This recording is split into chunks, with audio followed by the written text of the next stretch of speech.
Sa lahat po ng mga nagme-message sa akin sa Messenger, sa email, sa comment section, sa live streaming, na yung iba nagkaroon ng problema yung account, tapos yung iba gustong magbayad para ma-okay yung account, yung iba para ma-monetize daw sila. So kahit sa Messenger ko, ganyan din yung mga katanungan ninyo. Ito ha, sarili ko lang namang opinion to. So, siyempre, marami kayong pera. Sana all maraming pera, no? So, pera nyo naman yan. So, kayo pong mag-decide. Sa akin, no? Instead na magbayad kayo para mawala yung violation, para ma-monetize kayo, para makuha ninyo yung mga earnings kung sakaling may na-on-hold dyan. So, bakit hindi nyo alamin kung ano yung mga content na na-violate ninyo? Ano yung mga content na nagkaroon ng violation para mawala yung violation sa mga account ninyo? Kasi sample magbabayad kayo, sample sa akin, magbayad kayo. Tapos, naagapan natin na wala yung violation, na-monetize ulit kayo. So, next time, kapag magkakabalisyon naman kayo, so hindi nyo na alam kung ano yung gagawin ninyo. Kasi nga, hindi naman kayo yung nag-ayos ng account ninyo. So, anong gagawin nyo? Magbabayad ulit. Sana all maraming pera, no? So, sa akin, no, parang sign ng pera. Yun nga sinasabi ko, pera nyo naman yan. Kaya kinasuggest ko sa inyo, no, bago ninyo isipin na ma-monetize at kumita, so, alamin nyo muna kung ano yung mga content na pwedeng i-monetize at pwedeng pagkakitaan. Kasi hindi nga lahat ng content dito na ipopost natin ay pwedeng i-monetize at pwedeng pagkakitaan. Sample, monetize na kayo, tapos bigla-biglang na-restrict kayo, na demonetize, kasi nga meron kayong na-post dyan na bawal. So, di ba, sayang yung account ninyo. So, kung una pa lang, inaalam na ninyo kung ano yung mga pwede at hindi pwedeng i-post dito kay Meta, so hindi na kayo mahihirapan na hanapin yung mga content na nagkaroon ng violation.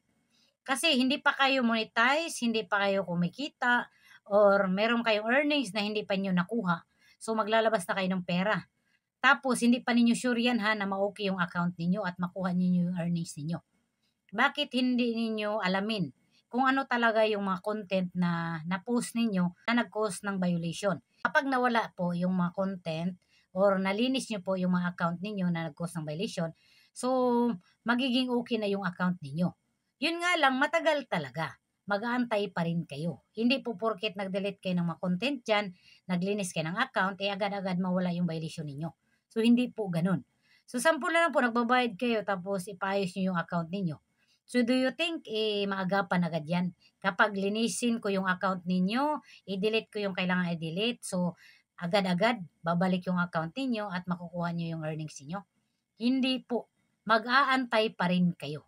So, matagal pa rin yung pag-aantay ninyo. So, bakit ninyo kailangan magbayad? Pwede naman kayo yung maglinis ng account ninyo.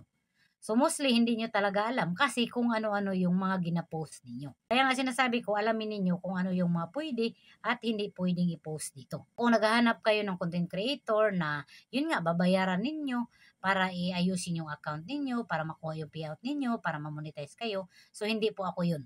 So, hindi po ako nagpabayad no, dito at nag-aayos at nag-open ng account. So, ang ginagawa ko po, nag-create po ako ng content, naka-public po yan. So, pray po kayong manood. Pero kung sabihin nyo po na ayusin ko yung account ninyo, gawin nyo akong admin, babayaran nyo ako. So, hindi po ako nag-ayos ng account. Meron po ditong mga content creator na ganyan po yung ginagawa nila. So, sa kanila po kayo manghingi ng tulong. So, sa akin po, kahit po mag-message kayo sa akin sa Messenger pa ulit-ulit, kahit po mag-comment kayo sa mga content ko pa ulit-ulit, kahit po mag-email kayo sa akin ng paulit-ulit, kahit po magtanong kayo sa live streaming ko ng paulit-ulit.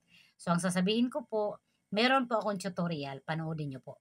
So, kung ayaw nyo pong manood, so bahala po kayo. Kayo lang po talaga yung makakatulong sa account ninyo. Hindi po enough no, nabayad lang kayo ng bayad dyan para ma-monetize, para kumita, para mawala yung violation. Hindi nyo alam kung ano yun.